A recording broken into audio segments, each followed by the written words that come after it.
You are not the only one. I will always be with you. 김종현의 내가 목사다. 안녕하십니까. 내가 목사다. 김종현 목사입니다. 오늘 1월 21일 대한이 지난 다음 날이죠. 20일이 대한이었는데요. 대한스러운 날씨인 것 같습니다. 영하에 아주 차가운 날씨가 있었고요. 영상 아까 낮에 보니까 영상 1.5도 뭐 이랬었는데 좀 춥습니다.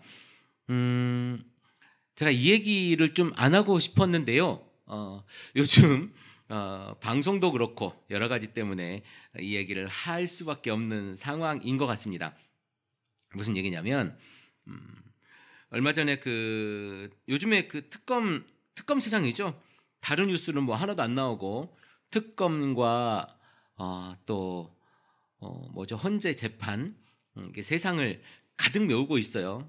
중요한 이야기들도 많이 있고 그렇습니다만은 지금 그 이야기가 세상을 삼켜버리는 이런 형국인 것 같습니다.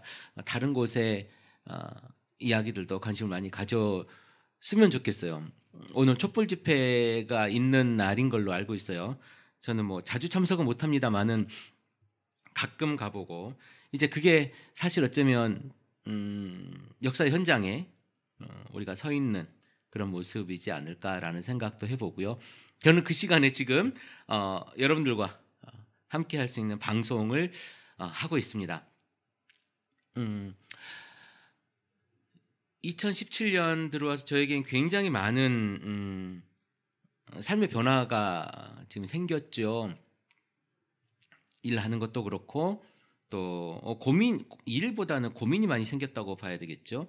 여러분들과 더 어떻게 하면 방송을 더 자주 할 수 있을 것인가, 소통할 수 있을 것인가에 대한 고민. 내 삶, 저도 삶을 잘 살아야 되니까 내 삶을 어떻게 하면 또 잘 살 것인가에 대한 고민. 우리 아이들 어떻게 하면 건강한 그리스도인으로 정말 제대로 된 그리스도인으로 살게 할 것인가. 목사의 아들과 목사의 딸로 살게 하는 것이 아니고 제대로 된 그리스도인으로 어떻게 하면 살게 할 것인가. 그런 이야기들과 고민으로 2017년을 지금 보내고 있습니다. 여러분들 2017년을 어떻게 보내고 계시는지 이제 한 달이 다 돼가지고 다음 주면 아마 설 명절인데요. 그러면 설 지나면 한 달 다 지나는 거 아닙니까? 1월달 다 갔는데 여러분들 어떻게 1월을 보내셨는지 궁금하고요. 제가 여러분들 예전에 초창기 때는 매일 방송을 했었죠. 세월호가 물에 잠기기 한 달 전에 제가 방송을 시작을 했었는데 그때 이후로 굉장히 많이 우리 크리스찬 TV도 그렇고 저 또한 많은 생각들을 하고 다양한 이야기들을 전한 것 같습니다. 저는 지금 이 성경 이야기를 이야기하면서 내가 목사다 방송과 같이 합쳐서 이렇게 같이 해보려고 하고요. 여러 가지 담론들을 같이 이야기해보고 싶습니다. 이번에 이재용 삼성전자 사장의 구속영장 기각을 보면서 역시 대한민국은 살아있구나. 어떤 분이 이런 얘기를 하고 있다고 하죠. 물론 저는 그 말에 동의하지는 않습니다만은 돈만 있으면 최고로 살기 좋은 곳이 대한민국이다 라고 하는 이야기가 어쩌면 그만큼 돈만 있으면 부패와 더러운 것들이 가능한 곳이라고 이야기를 하지 않습니까? 돈만 있으면 돈을 주면 불법도 가능해진 그런 곳이기 때문에 돈만 있으면 살기가 가장 좋은 곳이라고 많은 사람들이 이야기하고 있는 것이 아닌가라는 생각을 해봅니다. 물론 그런 차원은 아니겠죠. 그 영장 전담 판사 그분의 여러 가지 그 기각한 사유에 대해서 이제 발표를 했을 때 진심으로 그렇게 생각했을 수도 있고요. 참 근데 좀 아쉬운 부분이죠. 그게 이제 법리상 그랬을지라도 국민 정서와 우리 법 감정이라는 것들도 있고요. 그리고 만약에 우리가 그런 비슷한 짓을 했다면 어땠을까? 우리가 비슷한 짓을 했다면 어땠을까라는 고민을 해보고요. 그것과 같은 동시에 이런 뉴스가 났었죠. 2,400원인가요? 그것을 그러니까 본질은 횡령한 게 아닌데 그 2,400원 버스 회사 기사가 2,400원을 회사에 송금하지 못하고 그 어떤 행정적인 문제가 생긴 거죠. 근데 그 17년 동안 했던 그 버스 기사는 해고가 됐죠. 해고가 됐고요. 이재용 삼성전자 부회장, 공식 직하면 이재용 삼성전자 부회장이죠. 이분은 강압에 의했을지라도 200억, 300억, 뭐 400억 이 어마어마한 돈을 제3자에게 대통령에게 강압을 받아서 제3자에게 제공한 그런 혐의를 받은 사람은 구속영장이 기각이 됐습니다. 네, 이게 우리의 대한민국의 민낯이죠, 민낯. 우리가 이제 이런 느낌이 들지 않습니까? 그렇게 나쁜 짓 한 사람이 법에 위반을 했을 때 구속이 되면 우리가 승리했다라고 생각하는 사람들이 있잖아요. 근데 그건 승리가 아니고요. 당연히 그러해야 되는 거예요. 당연히 그러해야 되는 겁니다. 우리 그렇게 그만큼 이 시대가 지금 부패해 있는 거예요. 당연히 그러해야 함에도 불구하고 그렇게 되지 않는 사회에 우리가 지금 살고 있는 것이고, 그런 사회 속에서 이제 바꿔보자라고 이야기를 하는 거죠. 양심을 가진 사람이라면 그리해야 한다라고 생각을 합니다. 그렇지 않은 사람은 양심에 문제가 있는 거죠. 네. 잠깐 생각해 본 이 시국 이야기고요. 이것을 바로잡기 위해서 지금 오늘 굉장히 춥고 아까 서울에 올라오다 보니까 눈도 오더라고요. 이 눈 오는데 또 불구하고 지금 제가 추정키는 오늘 근 100만 정도 되는 사람들이 모이지 않을까라고 하는, 어쩌면 최대 인파가 모이지 않을까라고 하는 생각이 들고요. 저는 아마 제 페이스북에 친구로 계신 분들은 어쩔지 아시는지 모르겠지만, 제 페이스북에 프로필 사진 페이스북 프로필 사진을 꽃병으로 바꿔놨습니다. 여러분, 그게 필요할 수도 있지 않을까가 아니라, 물론 그렇게 되면 안 되겠지만 정말 우리에게 우리가 가진 뜨거운 심장밖에 없는 그런 사람들이 던질 수 있는 마지막 수단으로서 꽃병의 모습이 있으면 좋겠다라는 생각이 들고요. 이렇게 이야기함에도 불구하고 자신들의 권력과 먹을 것들을 위해서 내려놓지 않는 그들을 볼 때 참 화가 납니다. 그리고 대통령을 끌어내린다고 해서 우리가 승리하는 것이 아니고 구조를 바꾸는, 사회 구조를 바꾸는 그런 작업 내지는 그런 것들을 이뤄낼 사람들, 대표자들을 또 뽑아야 되지 않겠습니까? 그런 사람들을 뽑고 유지시키고, 그런 사람들이 세상을 또 개조하고 우리들의 의견을 받아서 개조하고, 그래서 누구나 죄를 저지르면 벌을 받고, 누구나 세상을 살아가면서 행복감을 느끼면서 살아가는 세상이면 좋겠습니다. 그것의 근간이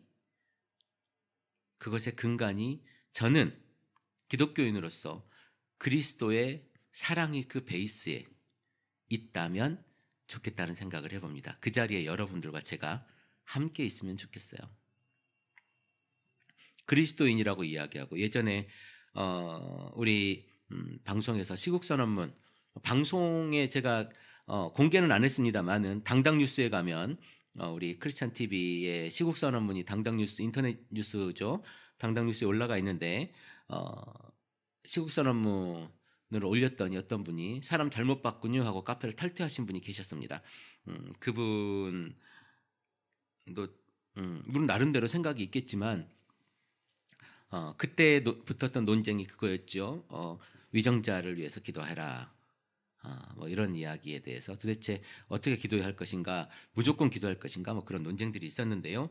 카페에 가시면 그런 논쟁들에 대한 이야기를 들을 수 있지 않을까, 볼 수 있지 않을까라는 생각이 들고요.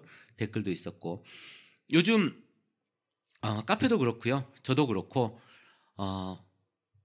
제가 이제 뭐 육체적으로 조금 힘드니까 이게 정신 육체를 따라가기가 제가 정신이 약해서 그런지 정신 육체를 따라가기 좀 힘든 것 같습니다. 조금 더 분발하려고 노력을 하는데요. 사람이 조금 게을러지는 것 같아요. 한번 한숨 더 잘까? 뭐 이런 생각이 들 때는 그냥 방송해야지. 이 이야기는 꼭 오늘 했으면 좋겠는데 메모를 했다가도 시간이 지나면 또 그게 쓸모가 없는 날이 있을 수 있잖아요. 그래서 제가 놓치고 하는 그런 경향이 있었습니다만은 오늘 겸사겸사 여러 가지 기부금 영수증을 저에게 요청하신 분도 계시고요. 그래서 제가 기부금 영수증도 작성하고 이렇게 할 겸 해서 올라와서 방송을 합니다. 우리 크리스찬 TV는 여러분들 후원과 기도와 또 댓글과 구독수로 운영과 유지가 되고 있습니다. 후원은 제가 이 지금 여기가 크리스찬 살롱이거든요. 역삼동에 있는 크리스찬 살롱을 유지하는 데 사용이 되어지고 있고요. 여러분의 댓글과 또 격려와 그리고 기도와 구독 클릭은 제가 정서적으로 힘을 얻는데 도움이 됩니다. 여러분 아마 팟빵 댓글이 인터넷으로 쓰려면 로그인을 해야 되는 걸로 알고 있어요. 네, 여러분 지금 연세들이 조금 있으셔서 그런지 듣는 데는 문제가 없는데 아마 로그인 하는데 문제가 있어서 댓글을 조금 달기 어려우신 분들이 있는 걸로 제가 압니다만은 여러분 조금만 수고해 주셔서 구독부터 눌러주시고 댓글 달아주시면 제가 감사하게 생각하겠습니다. 그리고 저 또한 힘이 될 거고요. 구독자가 많아지면 제가 좋아요. 재밌잖아요, 우리. 그래서 또 물론 모르겠습니다. 방송을 하지 않는 여러분들은 띵동 뜨니까 그냥 읽으면 된다라고 생각하지만 방송을 하는 입장에서는 내가 신천지보다 아니면 이단들보다 순위가 떨어지면 기분이 별로 안 좋습니다. 그래서 물론 제가 노력을 안 하는 탓도 있겠지만 여러분들이 방송을 들으시고 댓글이라든가 구독이라든가 또 이렇게 많이 다운로드 받아주시면 뭐라고 하죠? 이 순위가 올라갑니다. 저 순위가 올라가서 예전에 제가 종교순위 1위를 할 때도 있었습니다만은 뭐 요즘에 제가 이제 그렇게 좀 안 되니까요. 그 영광을 다시 한번 되찾고 싶고 그리고 여러분들과 함께하고 이야기들을 많이 나누는 그런 방송으로 우리 크리스찬 TV가 2017년에는 자리매김하고 싶습니다. 그래서 여러분들에게 더욱더 재밌는 이야기 그리고 제 이야기 그리고 우리가 함께 고민해야 될 이야기를 서로 나누는 그러한 공간이었으면 좋겠고요. 제가 빨리 일을 그만두고 방송에만 전념할 수 있는 그런 상황이 되면 좋겠다. 그런 생각을 해봅니다. 네, 내가 목사다 방송과 성경 이야기 프로그램을 같이 진행을 오늘은 하고 있습니다. 오늘은 창세기 저번 주에 창세기 20장까지 했었죠. 창세기 20장 이제 창세기 21장 이삭이 태어나는 장면입니다. 이삭이 태어나는 장면인데요. 주님께서 말씀하신 대로 사라를 돌보셨고요. 사라는 임신했습니다. 아브라함의 약속하신 바로 그때 내년 이맘때쯤 되면 아이가 생길 거다라고 말하지 않습니까? 사라와 늙은 아브라함 사이에서 아들이 태어납니다. 그 아들은 이삭이라고 하는 이름을 붙여주는데요. 이 이삭이라고 하는 이름은 웃음이다, 웃었다 뭐 이런 뜻이 있다고 하잖아요. 그러면서 이삭이 태어난 지 여들의 8일 만에 하나님 분부한 대로 아기에게 할례를 베풉니다. 생식기 표피 끝을 잘라내는 거. 우리나라로 말하면 지금 우리나라 수술 중에 포경 수술이라고 하는 거 있죠. 그런 것을 했다고 하는 겁니다. 아브라함이 아들 이삭을 봤을 때 그 나이가 100살이었습니다. 그래서 100살에 난 아들이라고 이야기하죠. 사라가 혼자서 말하기를 하나님이 나에게 웃음을 주셨구나. 나와 같은 늙은이가 아들을 낳았다고 하면 듣는 사람마다 나처럼 웃지 않을 수 없겠지라고 이야기를 합니다. 그리고 사라가 자식들에게 젖을 물리게 될 것이라고 누가 아브라함에게 말할 엄두를 냈겠어. 그러나 내가 지금 늙은 아브라함에게 아들을 낳아주지 않았는가라고 사라가 이야기를 합니다. 이제 아기가 자라서 젖을 뗄 나이가 됐는데요. 이때 이스마엘과 하갈과 이스마엘이 문제가 이제 하나 생기는 장면이 나타납니다. 아기가 자라서 젖을 뗐는데요. 아이가 젖을 떼는 날에 아브라함은 큰 잔치를 벌였습니다. 제가 아는 분은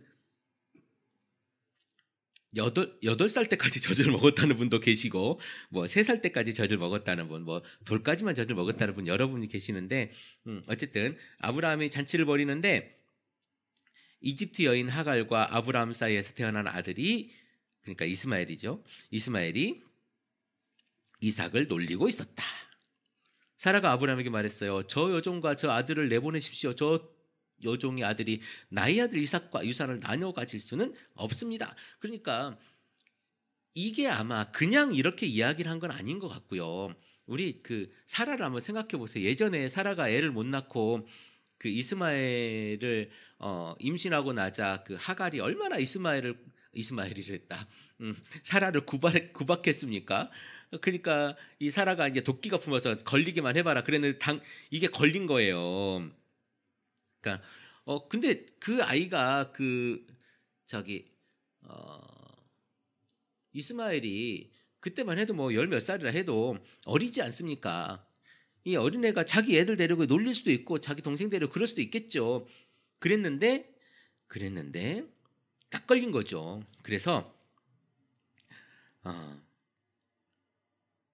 아브라함은 뭐라고 하냐면, 그래서 저 여자를 쫓아내고 유산을 나눠 가질 수 없다 이렇게 얘기를 하는데, 아브라함이 그 아들도 자기 아들이므로 이 일로 몹시 괴로워했고 근심하고 힘들었겠죠. 아니 저 아들도 내 아들인데 어찌 내가 쫓아낼 수 있겠느냐라고 이제 고민을 합니다. 하나님이 아브라함에게 말씀합니다. 그 아들과 그 어머니인 여종의 일로 너무 걱정하지 말아라. 이삭에게서 태어나는 사람이 너의 씨가 될 것이니 사라가 너에게 말한 대로 다 들어주어라.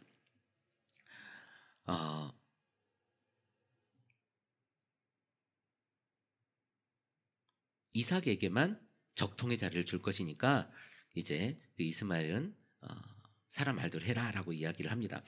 그러나 그 여종에게서 난 아들도 너의 씨니 그 아들은 그 아들대로 내가 한 민족이 되게 하겠다. 그러니까 우리는 이스마엘을 하나님께서 버렸다고 생각을 하잖아요. 내쫓았다라고 이렇게 생각하시는 분이 계시는데, 하나님께서는요 이스마엘도 아브라함의 자식으로 인정을 해줬다는 거예요. 그래서 그 아들도 너의 씨니 그 아들대로 내가 한 민족이 되게 하겠다. 다음 날 아침 일찍 아브라함 먹거리 얼마와 물 한 가죽 부대를 가져다가 하갈에게 줍니다. 그는 먹거리와 마실 물을 하갈의 어깨에 메어주고서 그를 아이와 함께 내보냈습니다. 뭐냐면 이게 쫓아냈다는 얘기예요. 이 양반들이 사막에 살았잖아요. 광야에 살았는데 먹거리 얼마와 이렇게 대단하게 리어카에 군대 공수하듯이 보낸 게 아니고 먹거리, 그러니까 먹을 거 빵 쪼가리 좀 싸줬겠죠. 그리고 물 한 가죽 부대라고 해봐야 그들이 짊어지고 갈 만큼 얼마나 되겠습니까? 그거 한 며칠이면 다 떨어지겠죠. 그렇게 어깨 메어주고 그 아이와 함께 내보냈습니다. 하갈은 길을 나서서 브엘세바 빈들에서 정처 없이 헤매고 다녔습니다.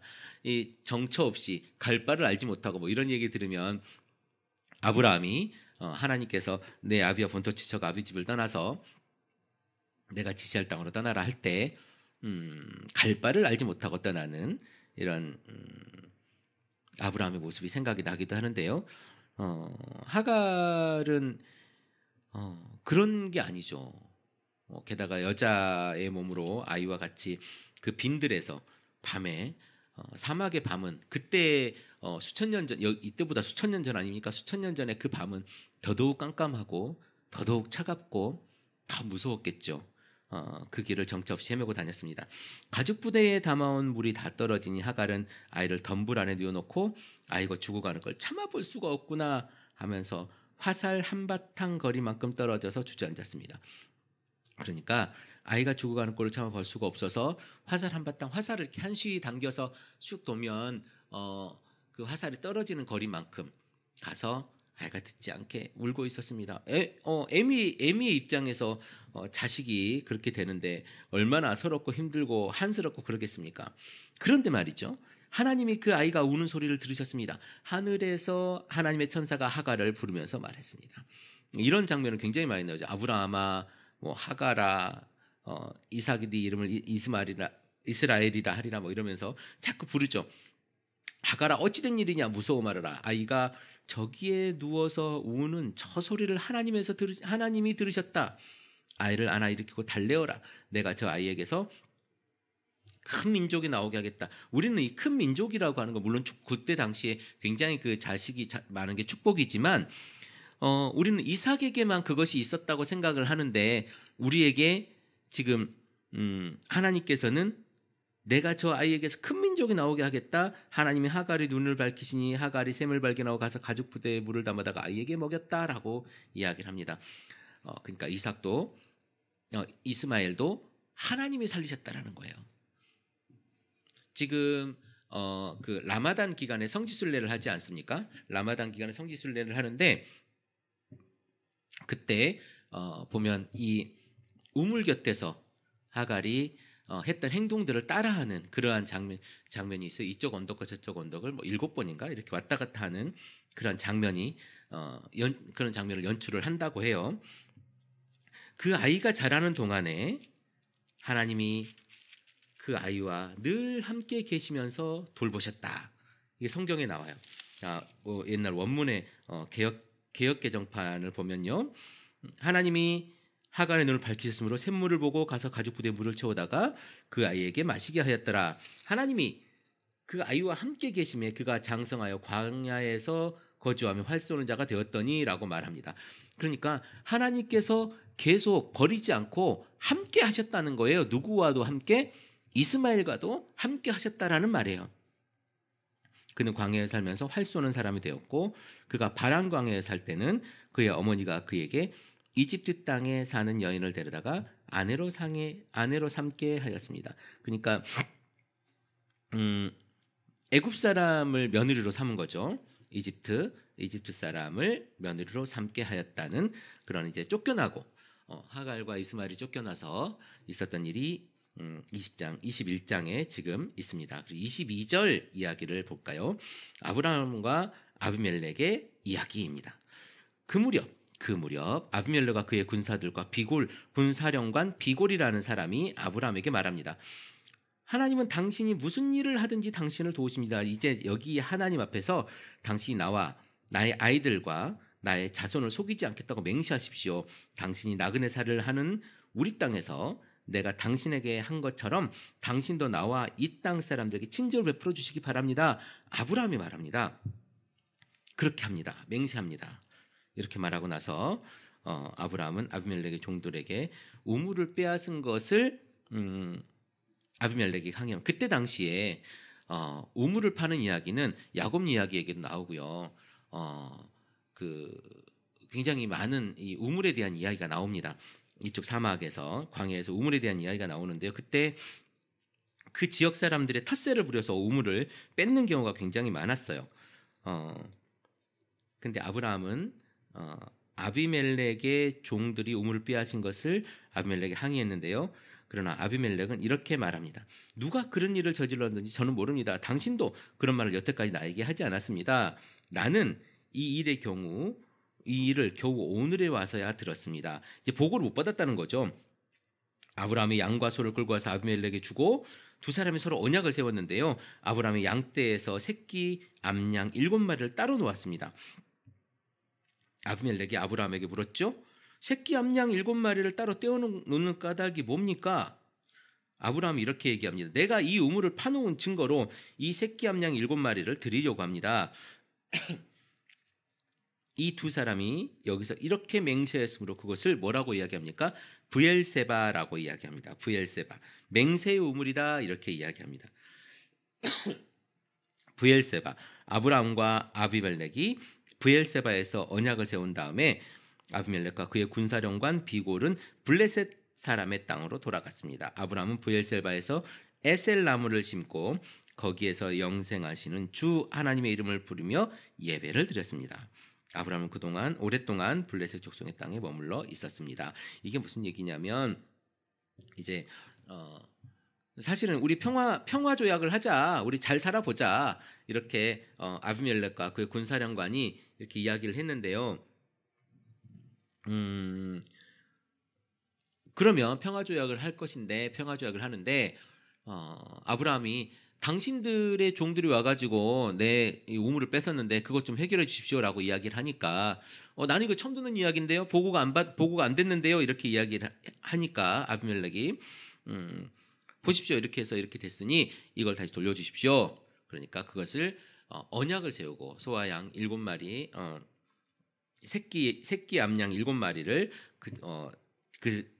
아비멜렉에게 주면서 그것을 언약하는 그러한 장면이죠. 그리고 그곳에 에셀나무를 심고 하나님의 이름을 부르면서 예배를 드렸다는 그러한 에피소드입니다.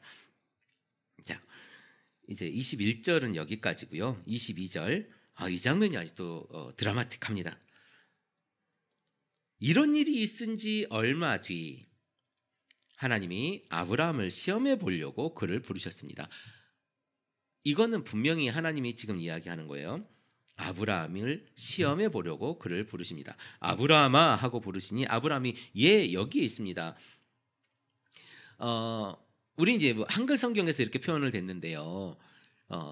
성경에서 그 굉장히 중요한 일을 하거나 누구를 부를 때 누구야 아무개야 이렇게 부르면 네 내가 여기 있나이다 이렇게 이야기합니다.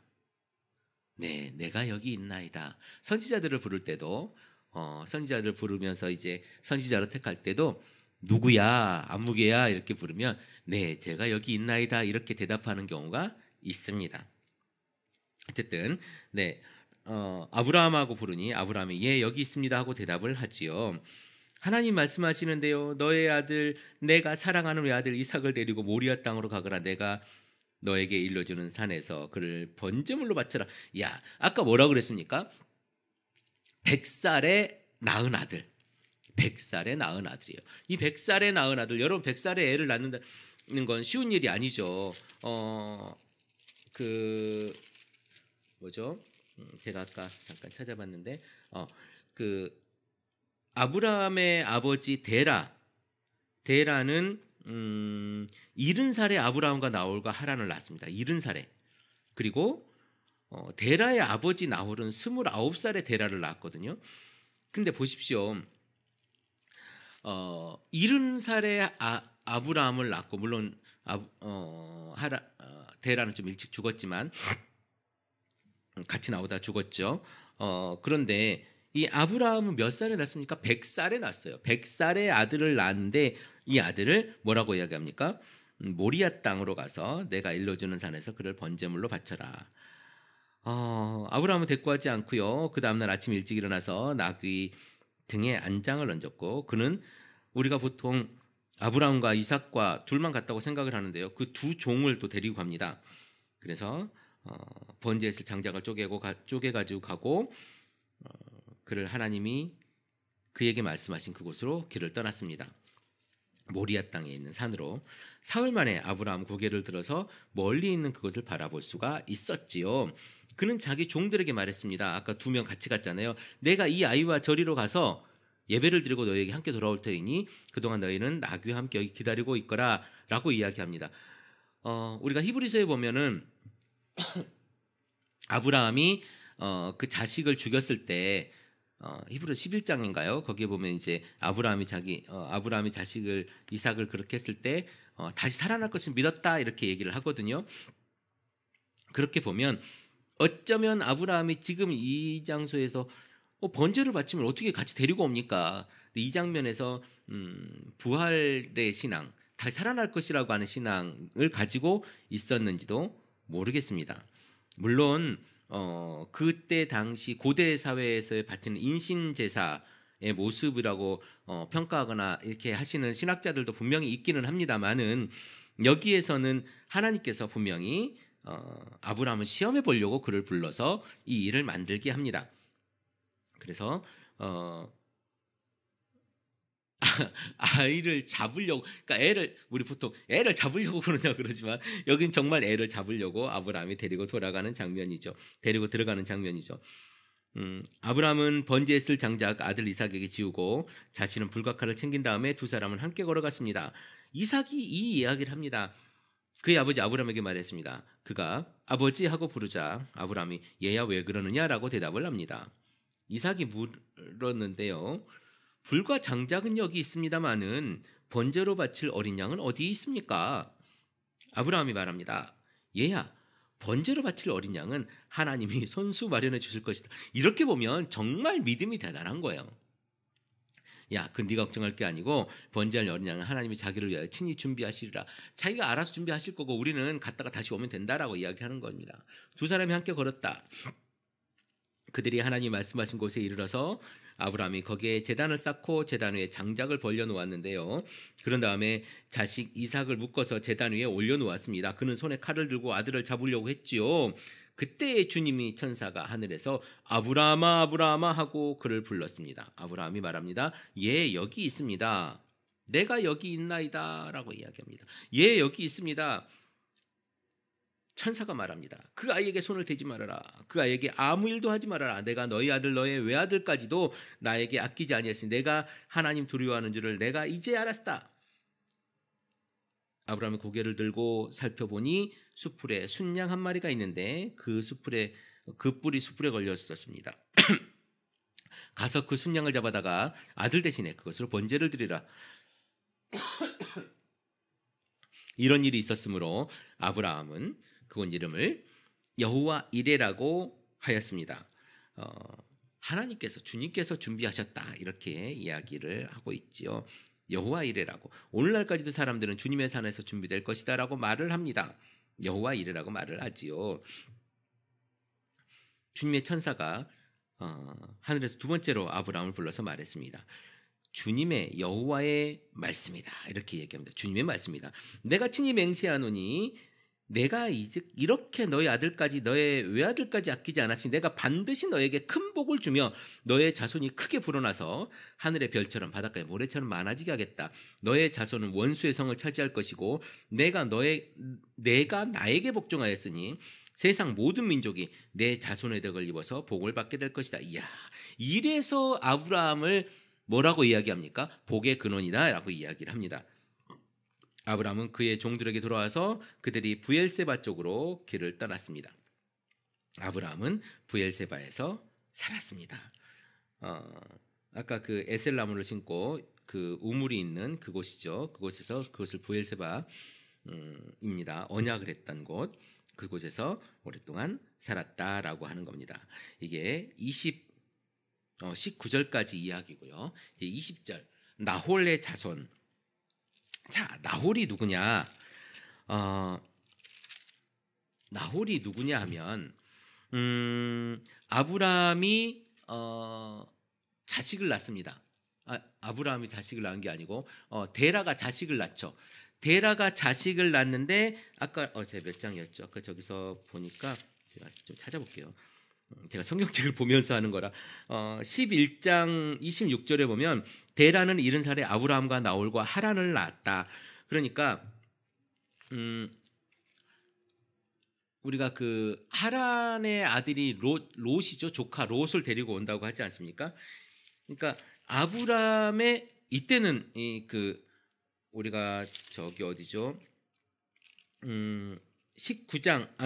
20장에서도 봤듯이 아내는 나와는 어머니는 다르지만 아버지는 같은 이복 누이이기 때문에 우리는 당신을 누이라고 하는 것이 틀리지 않습니다라고 말하는 장면이 나오는 것처럼 이때 당시에는 큰 친으로 결혼하는 것이 굉장히 흔했던 일인 것 같습니다.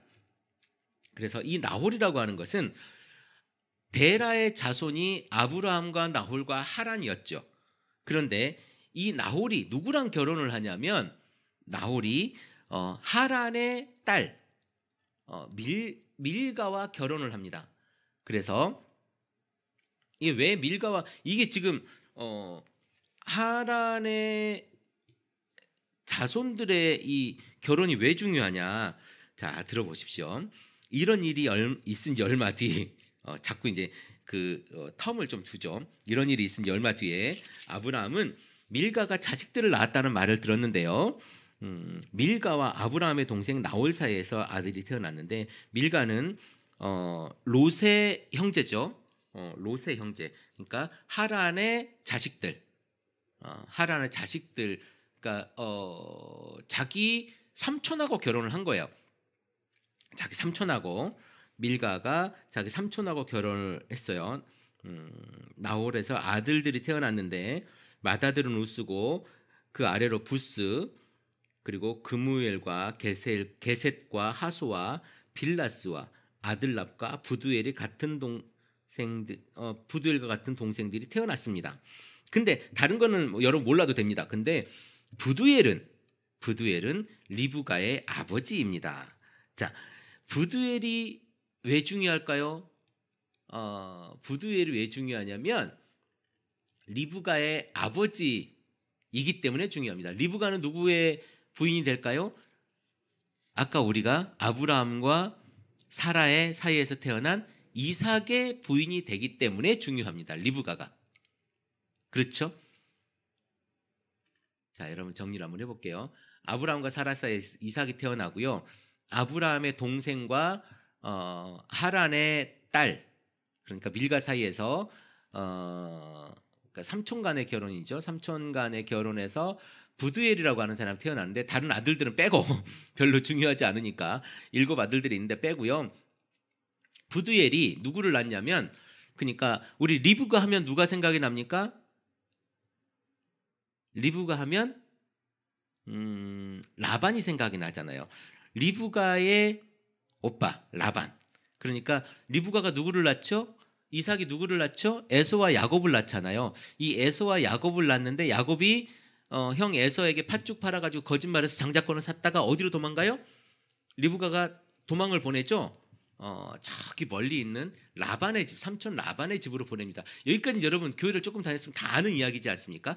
그래서 지금 이 짤막하지만 나홀의 이야기가 지금 나오는 거예요. 그러니까 리브가를 이야기하기 위해서 이게 나오는 겁니다. 자, 부두엘은 리브가의 아버지이다. 이 8형제는 아브라함의 동생 나홀과 그 아내 밀가 사이에서 태어났는데요.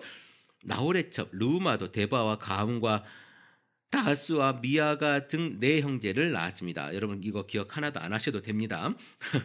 네, 이렇게 해서 22장이 끝났습니다. 23장 아브라함이 사라의 장지를 샀습니다. 자, 사라는 100하고도 27회를 더 살았습니다. 이게 127살을 살았다는 얘기죠. 127살을 살고 그는 헤브론에서 죽었는데요. 아브라함은 사라를 생각해서 곡을 하면서 슬피 울었습니다. 곡을 하면서 울었다 이렇게 표현이 되어 있는데요. 아브라함은 죽은 아내 옆에 물러나와서 햇사람들에게 가서 말했습니다. 나는 나그네로 지금 떠돌아 살고 있는데 여러분 내 아내를 묻으려고 하는데 무덤이 필요합니다. 여러분들에게서 좀 살 수 있도록 도와주십시오. 그런데 햇사람들 햇족속 여기 햇이라고 표현했는데요. 히타이트 족속이죠. 철기 문화가 강했던 히타이트 족속의 사람들이 이야기를 합니다. 어른께서는 우리가 하는 말을 들어보십시오. 우리 가운데 하나님 우리 가운데 세운 지도자이신데 우리의 묘지 중에 가장 좋은 곳을 골라서 그냥 쓰시면 되지. 우리가 그것을 거절할 사람이 없습니다. 근데 아브라함이 이런 이야기를 합니다. 여러분, 내가 나의 아내를 이곳에다 묻을 수 있게 해주시려면, 내가 여기다 묻게 해주려면 나는 떠돌이니까 나의 청을 들어주고 나를 대신해서 여러분들이 소알의 아들 에브론에게 이 말을 전해 주십시오. 그가 자기의 반머리에 가지고 있는 막벨라 굴을 나에게 팔도록 주선해 주기 바랍니다. 값은 넉넉하게 쳐드릴 터이니까 내가 그 굴을 사서 여러분 앞에서 그것을 우리 묘지로 삼도록 해주기 바랍니다. 그러니까 내가 가서, 그 사람들은 여기에 아무데나 당신이 쓴다고 하면 우리가 뭐라고 할 사람이 아무도 없지 않습니까? 당신 우리 지도자인데 우리가 무슨 토를 달겠습니까? 라고 이야기를 하는데, 그러지 마십시오. 내가 아브라함 이야기예요. 내가 지금 필요한 저기 막벨라 굴을 나에게 팔도록 소알의 아들 에브론에게 말해주라라고 이야기했는데요. 그 안에 그 성문 위 마을 회관에 앉아 있는 모든 햇사람들이 다 듣는 데서 아브라함에게 그 햇사람 에브론이 그 틈에 앉아 있다가 이야기를 합니다. 뭐라고 이야기하냐면, 그러실 필요가 없습니다. 제가 드리는 말씀을 들어보세요. 제가 그 밭을 드리겠습니다. 거기 있는 굴도 드리겠습니다. 나의 백성이 보는 앞에서 제가 그것을 드리겠습니다. 이렇게 이야기를 합니다. 그런데 좋게 여기신다면 내 말을 들으세요. 그 밭값을 드리겠습니다. 저에게 그 밭값을 받으셔야만 내가 나의 아내를 거기 묻을 수 있습니다. 에브론이 다시 대답합니다. 저의 말을 들어보세요. 그 땅값을 치자면 400세겔은 됩니다. 그러나 어른과 저 사이에 무슨 거래를 하겠습니까? 거기다가 그냥 돌아가신 부인을 안장하시기 바랍니다. 아브라함은 에브론의 말을 따라 세 사람이 듣는 데서 에브론이 밝힌 밭값으로 상인들 사이에 통용되는 무게로 은 400세겔을 달아서 에브론에게 주었습니다. 그러니까 그때 당시 그때 무슨 저울이 어떻게 있었는지 모르겠습니다만은 그 저울에 그 통용되는, 그러니까 공통 화폐의 가치를 가지고 은 400세겔을 달아서 주게 되는 거죠. 그래서 마므네 근처 막벨라에 있는 에브론의 밭, 곧 밭과 그 안에 있는 굴, 그리고 밭 경계 안에 있는 모든 나무가 마을 법정에 있는 모든 햇사람들이 보는 앞에서 아브라함의 것이 되었습니다. 그렇게 하고 나서 비로소 아브라함은 자기 아내 사라를 가나안 땅 마므네 근처 곧 헤브론에 있는 막벨라 밭 굴에 안장하게 되었습니다. 이렇게 하여 햇사람들은 그 밭과 거기에 있는 굴묘지를 아브라함의 소유로 넘겨주게 됩니다. 오늘은 21장부터 23장까지 생각보다 좀 길었죠. 제가 천천히 하려다 보니까 이렇게 길어지게 되는 것 같아요. 이걸 언제 끝내지? 50장까지 있는데 이제 24장인데 이제 반 했습니다. 반. 여러분, 오늘 촛불 집회가 있는 날입니다. 여러분들 촛불 집회 즐겁게 하시고요. 그리고 아마 촛불 집회에서 함께 계시는 분들도 많으시겠죠. 우리 크리스찬 TV 여러분 기억해 주시고요. 크리스찬 TV가 더욱더 정말 한국 교회를 바꾸는 일에 한 걸음 힘을 쓸 수 있는 그러한 사명을 감당할 수 있도록 여러분 기도해 주시고 후원해 주시고 격려해 주시기 부탁드리겠습니다. 그리고 이 방송을 다 들으시면 꼭 댓글 남겨주십시오. 제가 그것으로 인해서 기쁨을 얻을 수 있을 것 같습니다. 우리 함께 저도 응원해요. 함께 저도 같이 있어요. 이것을 여러분들 보여주시면 좋겠다라는 생각이 들고요. 이제 다음 방송에서는 이제 이삭이 리브가를 얻는 장면, 아까 그 밀가와 나홀 사이에서 나온 이제 그 아까 이름이 뭐였죠? 이름이 부두엘. 부두엘의 딸 리브가와 이삭이 결혼하는 그런 장면이, 이것도 재밌어요. 우리 구약은 참 재밌는 장면인 것 같아요. 그래서 구약에 그런 장면들이 나옵니다. 여러분 다음 시간도 기대해 주시고요. 우리 건강한 날로 오늘을 마무리하면 좋겠습니다. 오늘도 행복한 날입니다. 크리스찬 TV 내가 목사다 김정현 목사입니다. 크리스찬 TV